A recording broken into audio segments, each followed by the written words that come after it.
Okay, so hello everyone. I'm on to speak a little bit about trauma and what I call a trauma loop, and where trauma comes from and when it happens and how it can look and how we can begin to heal, begin to bring in healing.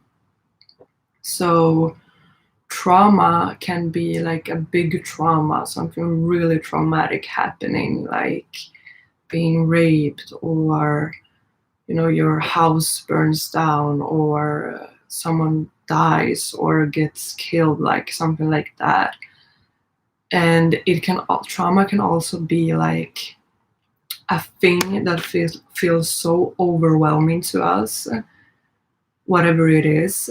Like maybe we are laughed at by our whole class, or we are being bullied, or we are constantly being brought down by our parents. Like trauma can be anything that makes us feel really unsafe and feels really overwhelming to our system, to us.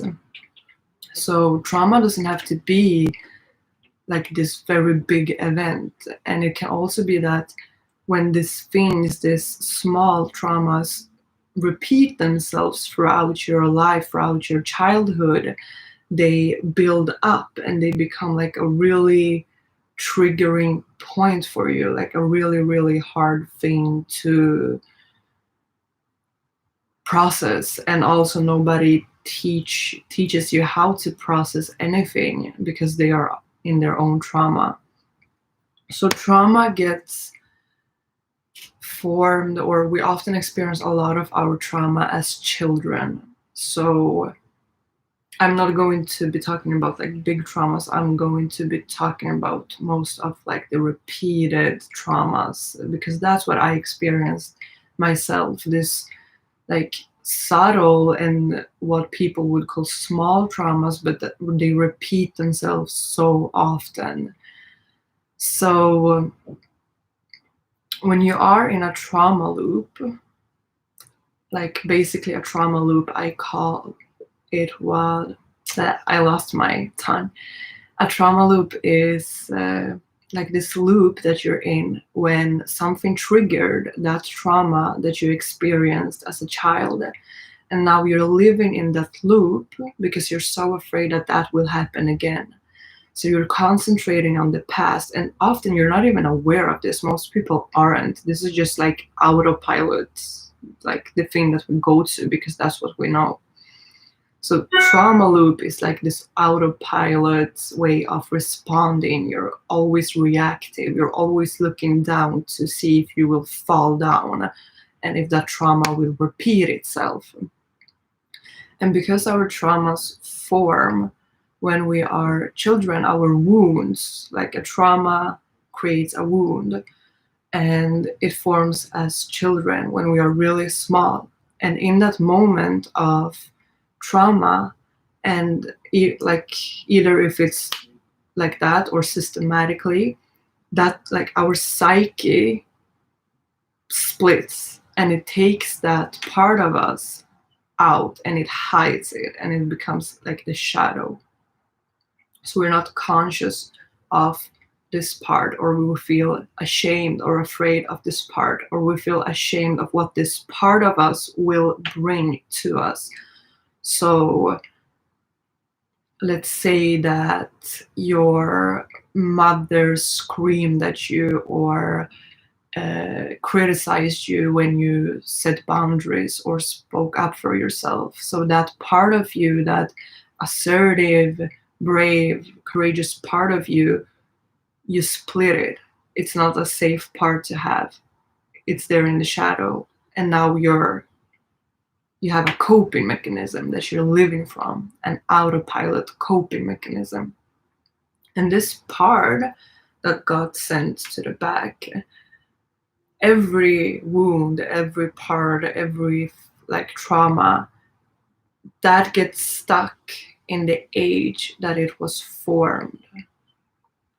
So that little girl, that little you, is stuck at that age. So if you experience something traumatic at, let's say, 3, then that will be the age that it's stuck at, and it's living and operating from that age. It's living and operating from that way of expressing itself. So if you weren't allowed to express your emotions and feelings, and you were constantly just pushing them down, then maybe you have like this build up when you just explode and all comes out of you because you can't hold it in. And you are holding it in because it wasn't safe to express what you needed to express. So really, like, a lot of trauma work and healing trauma, and like first you need to recognize that you are in a trauma loop. Something triggered that old trauma, something triggered that old thing that happened, and you're in this loop. You're in this loop. And the signs of being in this trauma loop that I have found are that you are very vigilant and very like hyper, and you do things quickly. Like, you don't stop to check in with yourself because you're always on the run. You're constantly looking out and trying to keep yourself safe. You're in a very reactive state. So something comes and you just react to it. You don't pause. There's no pause. There's no I, because in that split, you split yourself and you don't have a whole sense of I. You're like the splitted self. And that becomes like this whole thing when you feel like you have lost your soul, because all of the pieces of your soul are not coming through you. Your psyche is split, so your soul doesn't have the outlet to truly just express itself through you. So this soul loss is extremely painful in itself, and it's a result of trauma. Another thing is shame. You feel a lot of shame, and you are unaware of your needs. You're unaware of what you need. You don't know how to take care of yourself. You don't really, because you are constantly in this fight, flight, freeze, or please. You're just running around and you don't know who you are, your needs. You're in a trauma loop. So you're just looping, And this can be very different for a lot of people based on what trauma you went through. I'm just speaking from my experience and what I have witnessed in other people and like seen in the world, and from the books that I've read and like the videos I watch and all the things I have learned. So it's like shame, you don't know your needs, and it's self-neglect. You're neglecting yourself. You don't feel a sense of worth. You don't feel like you're worthy being taken care of. So you maybe feel like it's hard to make food for yourself, or you don't want to go on a walk. You don't want to do things that make you feel good, because you have this unworthy feeling. You're in this loop of being unworthy. And because of that low self-esteem, because of that really like, I'm not worthy, there's something wrong with me, you're afraid to look at the darker sides. You're afraid to look at the trauma because it's so painful. And because it is a child there, it doesn't feel safe to go into that. And I will go more into this soon about taking care of that child. And you can be very impulsive. It all relates to each other, because you're like, if you're constantly running away from something, you're not aware, you're not present, you're in the past or in the future, and that is like a trauma response. You're flying away, you're disappearing. It's too painful to be here, so I need to go back and forth. Your nervous system feels really, like it's not good. And you feel really unsafe. It's that feeling of being really unsafe, because if something happened to you in your childhood, as I said, whether it's a big trauma or small traumas or both, that brought up a feeling of being really, really unsafe. And because of that feeling of being unsafe, you didn't know how to cope. And for a child, the number one thing is safety, because you're at the root, you know. When you're a child, you're developing the first, I will use the chakra system, you're developing your roots. Like child is the root, it's the beginning, it's where you take everything in, and you're learning and just exploring, and this happens through your whole life. But in the childhood is the root of everything. And the child also represents safety, because you need to take care of a child and make it feel safe. And when it's too unsafe for a child to be in this world because of the way we are being raised, or because we are being bullied, or because we experience these really horrific things, or really like what people would call subtle things, but feel really horrific and painful to us, because it's not a competition. Like, it's not like, oh, my trauma is bigger than yours. It doesn't work like that. It's different things are very traumatic for different people. And for a child, just a really like hateful look can be traumatic. And when a child feels unsafe, that child then takes it on as it's something wrong with me. Because if the outside world and my parents and my caregivers, and like if the outside is unsafe, then it's just unbearable. I can't bear that. So there need to be something wrong with me, because that I can control, you know? I can control that. And if there's something wrong with me, then I have this story that I make. I make all these beliefs and this story about why this is unsafe and why I am making this unsafe, so that I don't have to go through this again. So in the trauma state, in that unsafe state, your child self is creating a story. It's creating a story and beliefs around all that is happening, and it's giving meaning to those things. And when you are in this trauma loop, and when you are triggered, what you need to do is become aware of the story you're telling yourself. You need to become really aware of, what story am I telling myself? What am I believing about myself in the situation? So healing from trauma, it's not just like, I can give you the steps and it's just go. Of course, there are steps you can take and things you can do, but like everyone's journey is different. Some people like to work with other people. Some people like to work themselves. Some people need more help. Some people need less help. Like, it's really not a set in stone journey. And like, I want to say that we all have trauma. We all do. Whether it's big or small, we all do have these things that we are traumatized by, and we all do have a shadow part. We all do have these parts that we aren't aware about.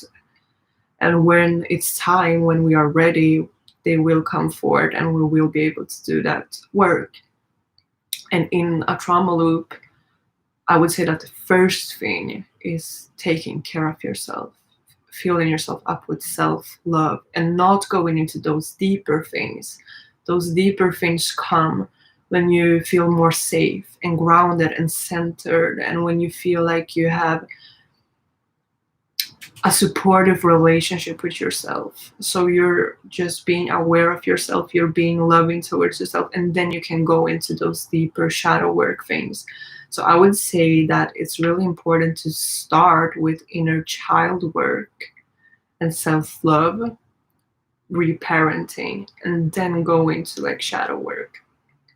Because when you have low self-esteem and when you feel unsafe, going into those shadow parts can just be like, oh my god, I'm this bad person. Because we often, like, not often, we've been taught to associate darkness and shadow with something bad, and it's not really bad, it's just parts that we can't see. It's our shadow.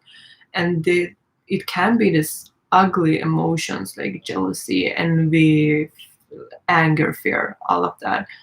And like different archetypes of like tyrant or victim or martyr, like it can be so much.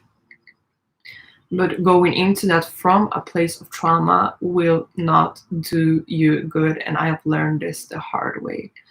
If you're in a trauma loop, if you're in constant flight or fight, if you're afraid, if you're ashamed, if you have all of these overwhelming emotions, like this dark night of the soul experience, and your psyche is just breaking down, start with self-love, start with inner child, start with reparenting your inner child.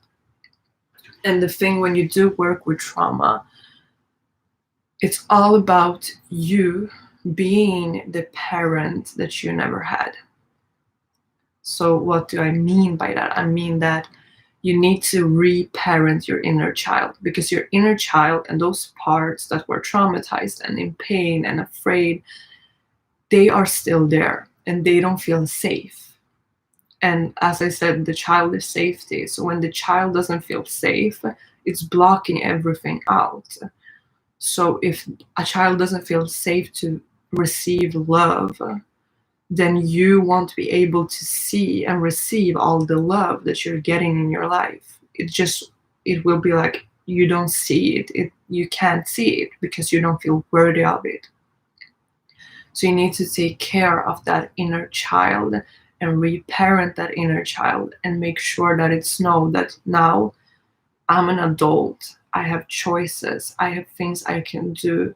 And I see that all of this is going on inside of me. I recognize that I'm triggered.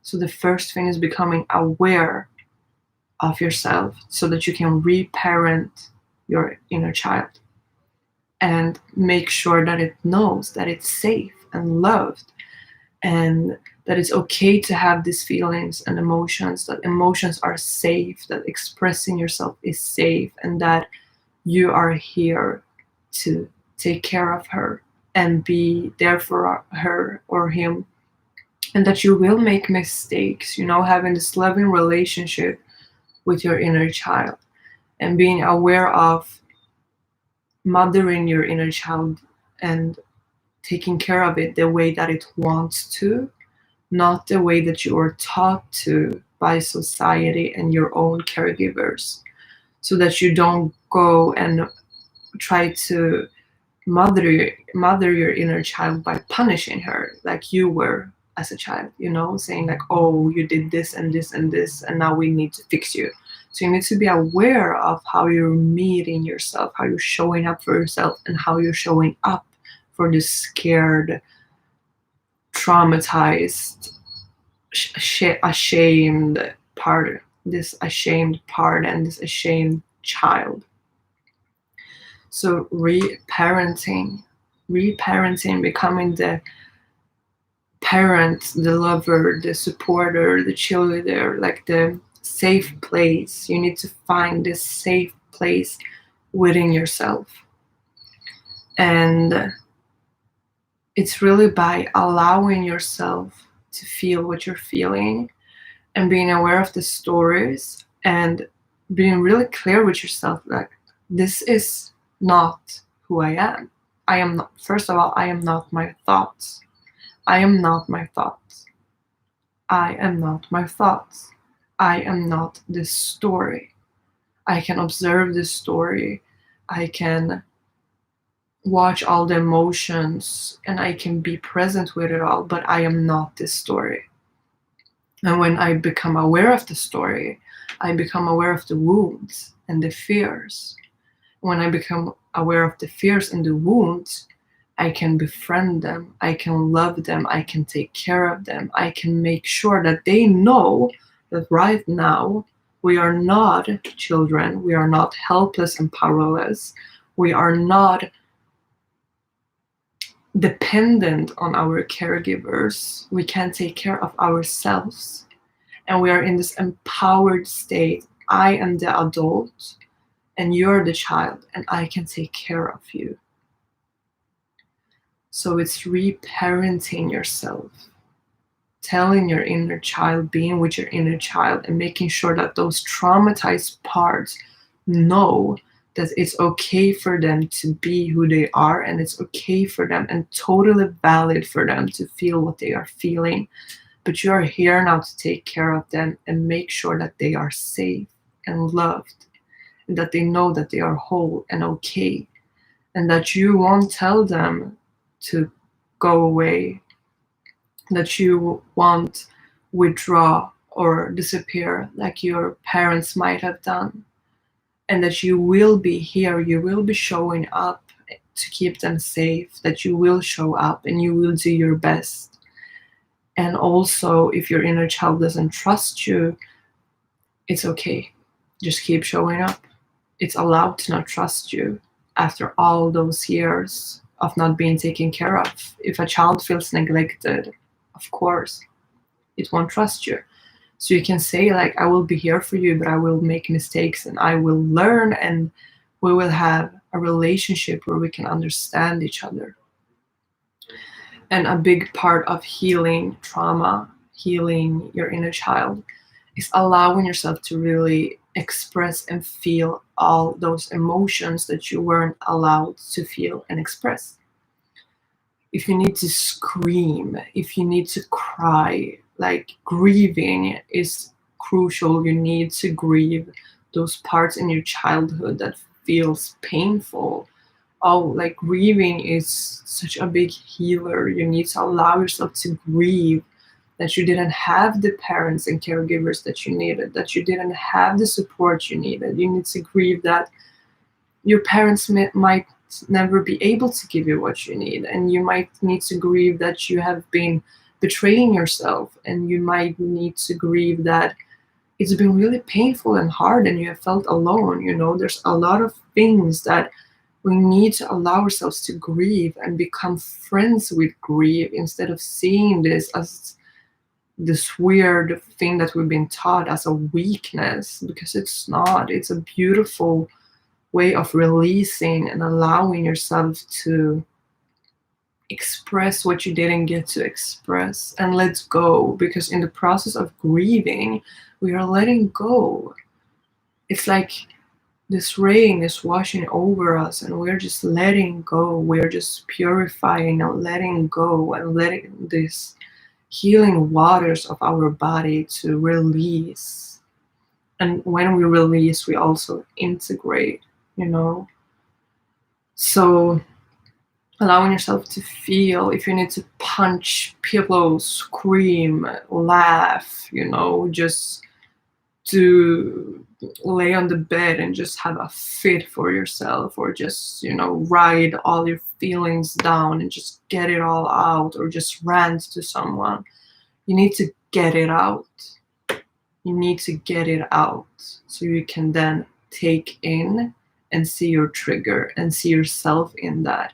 Because in the craziness of that feeling of trauma and projection, you won't be able to go into those deeper things until you have gotten them out and taken yourself to a place of center and stillness, so that you can process, like really process, and allow those deeper things to come up and become friends with your emotions. See your emotions as guides. And also, if you did have a very unstable childhood with a lot of changes and you're afraid of change, you're afraid of letting something go, like you have this really grasping feeling around everything, you might have this grasping feeling around your trauma too, because you do at some point believe that your trauma kept you safe. If you didn't believe that it served you and kept you safe, you wouldn't be doing it. So you also need to understand that in your trauma, you find a sense of safety and familiarity. So you will need to allow yourself to really go into, how did I keep myself safe by this way of being, by this way of operating? How did it serve me? And how doesn't it serve me anymore as an adult? And how can I let it go? What do I need to do and feel and express and experience so that I can let it go and integrate a new way of being that feels true and aligned and centered as me, who I am today, and who you will be. Like, you will change throughout times, you will change and evolve and grow. So you will need to keep having this process with yourself of checking in from what feels aligned for that time. So what more, when you feel a sense of being unsafe, when you feel that unsafety, however it shows up in you, just these feelings of I'm unsafe, I'm not safe right now, sit down and breathe with it. And like, I know that we have so much going on in our lives, and that is another thing. Slow down. Like, your healing, you are the most important thing. And of course there will be some things that you need to have, like if you have a job that you really need to have so that you can pay your bills, prioritize what you need to have in your life. But when you're going through a healing process, don't put too much on yourself. Actually go slower and put out the things that you really don't have to do. That is not like, I need to do this so that I can take care of my children or take care of, if it's not something you have to do, take it out and spend that time with yourself in a healing way. So taking care of yourself and being really present with what's going on in you emotionally, and breathe with it, breathe with yourself. Make space for all those feelings inside of yourself with your breath, with allowing, with your breath, with allowing, with just being there for yourself. And I would really recommend to have 1 or 2 or 3, like a safety person, a person that you can go to for safety, someone that you feel really safe and seen by, someone that respects you. And if you don't have a person like that, I would really recommend seeking a professional or someone that can hold that space for you outside of what you already know and the people you have around you. To just have a person of safety that you can go to and express what you're going through, and allow that vulnerability and that pain and all that to come out, so that you know that even though you are an adult, you don't have to do it all alone, and you have other people who can be there for you and meet your needs as well, so that you feel that you're taken care of. Because these traumas and all these things, they happened in relationships and in dynamics between other people. So we often can have this feeling that other people aren't safe, that reaching out, being vulnerable, being true and authentic isn't safe. So allowing yourself to have a safety person makes also, like, is very healing in itself, because it shows you that it's safe, that people can be safe, honoring that your experience before wasn't that people were safe, but now you can choose and bring in people in your life that are safe, that will be there for you, that will hold space for you, that will understand you, and that honestly won't just go all nuts on you as soon as you show something or express something, or want to put you down or try to change your experience. That will just hold space for you, for what you're experiencing. So having a person that you can reach out to and just say, like, okay, I'm feeling so unsafe, I'm feeling this and that, I'm feeling afraid and ashamed. Are you okay to listen to this? Is it okay for you that I talk to you? Just being respecting of other people's boundaries as well, but asking, reaching out and being like, okay, is it okay for me to talk to you right now? Can I express myself? I need someone. So that you're okay with needing someone to be there for you as well. Because it is our own work, it is our own journey, it is like we are an individual, and it's not about being codependent and always needing someone else to take care of you. But when you like genuinely feel that you need someone to just be there for you, like not in this, oh, I need that because otherwise I won't, but like just I need a hug, I need someone to be there and listen to me and see me, so that you have someone that you can reach out to, so that you have people in your life that you can have authentic and genuine relationships with, that are not based on trauma and avoiding trauma together. And I will also say to spend time a lot with the earth, in nature, and feeling yourself held by the earth, feeling yourself connected and grounded, because that in itself is very healing. To just know that there is something holding you. There's something holding you. There's something being there for you.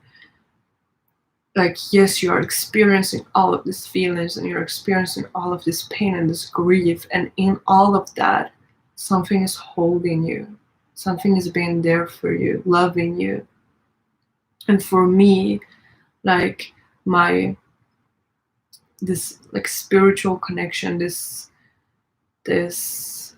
bigger picture connection, this Mother Earth connection that I feel, I picture her as this beautiful, loving woman, as this most loving mother that I can picture her as, that is just holding me and being there for me in all of this.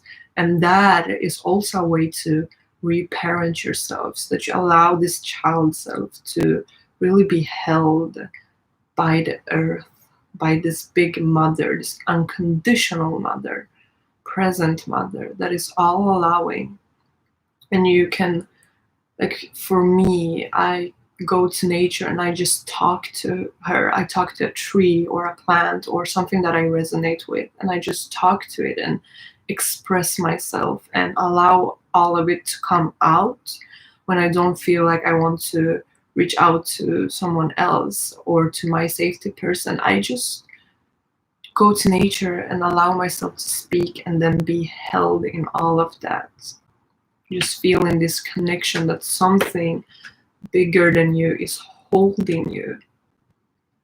And another way of healing trauma is to connect with your soul, reconnect with your soul, reconnect with this part that is always whole.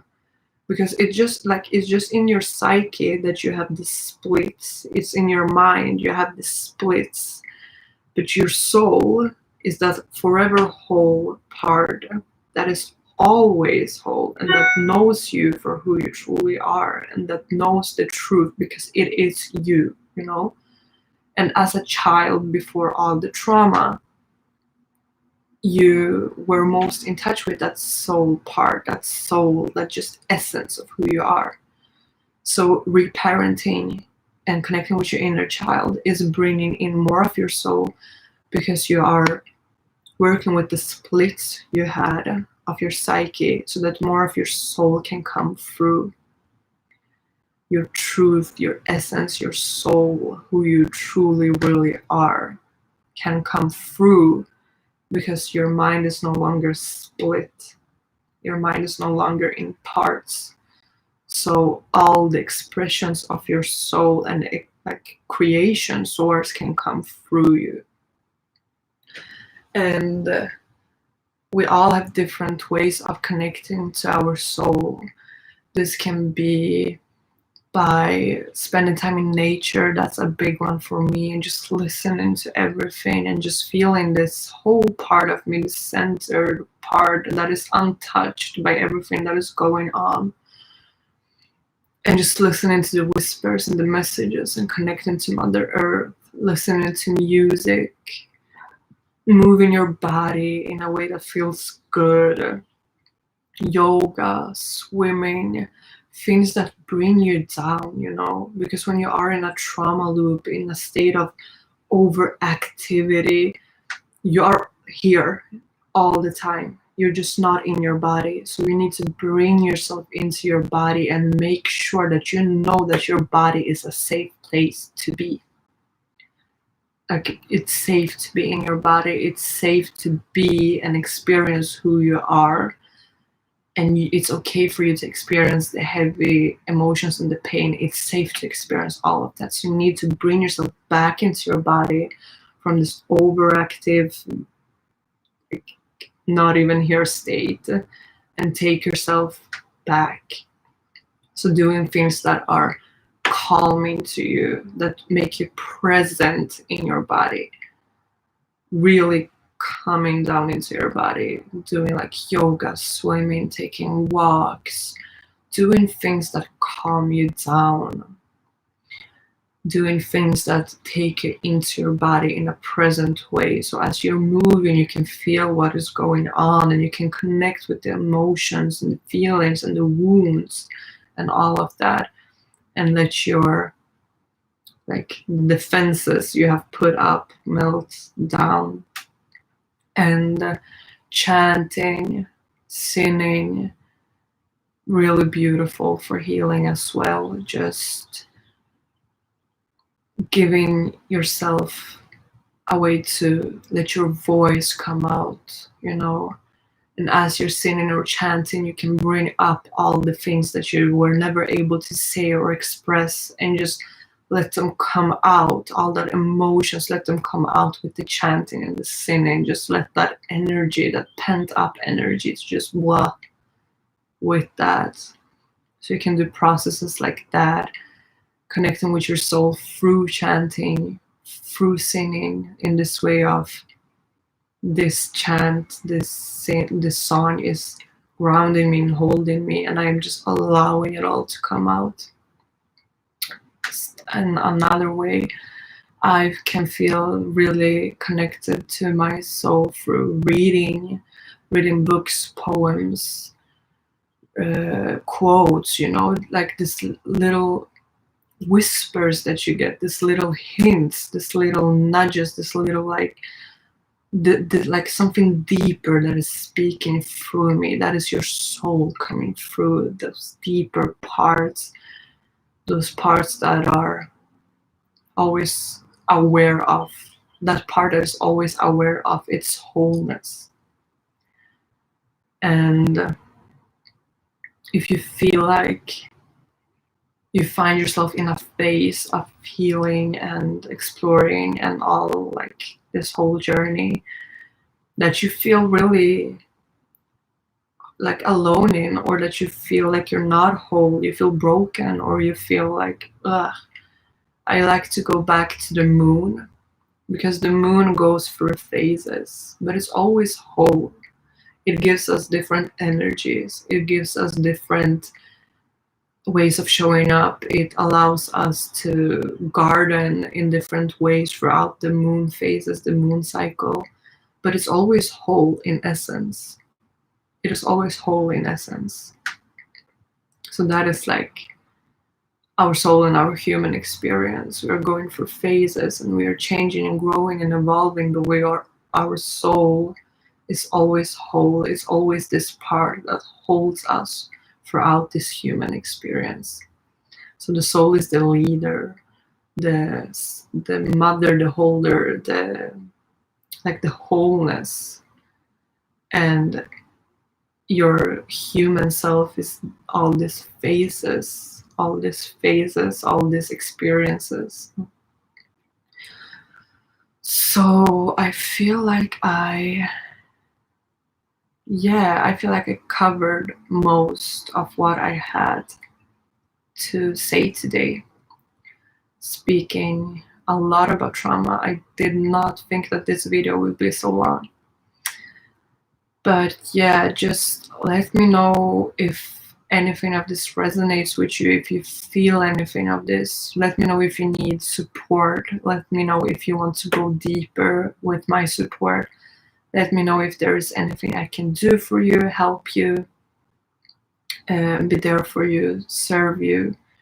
Like, I am on my own journey as well, so I really understand in depth of the feelings and the things that can be going on, and how we can hold ourselves through them and be there for ourselves and reparent ourselves. And I just want to say that it's not a linear journey. It's not like this capitalist lie that you will get from point A to B and now you're perfect and healed and whole. Like, you are always whole, but your healing is not a goal. It's this beautiful process. It's this beautiful awakening. It's this beautiful integrating, this beautiful becoming. You're becoming, this beautiful becoming and embodying of your soul, of your love, of your essence, of your darkness, of your erotic expression, of your sexuality, of your way of playing with creation. So it's a journey, a process. It's not linear, it's cyclic. Like everything in the world, it's cyclic. Our bodies are deeply connected to nature, and we are cyclic beings. We live in this spiral universe as cyclic beings. So be kind with yourself. Be kind with yourself on your journey. Be kind with yourself as you grieve and allow all those emotions to come forth. So, as I said, reach out to me if you want to go deeper. Reach out to me if you need support or if something is really like in your heart. As I said that, I could feel this grief process that I'm still going through. And just know that I'm here, and I would be truly honored to support you, be there for you, and hear your story. I would love to just hear your story, hear how you're feeling. So thank you so much for being here. Thank you so much for taking care of yourself, doing this work, showing up for yourself, and watching things like that can give you some inspiration on how to be there for yourself. So thank you for being you. Bye.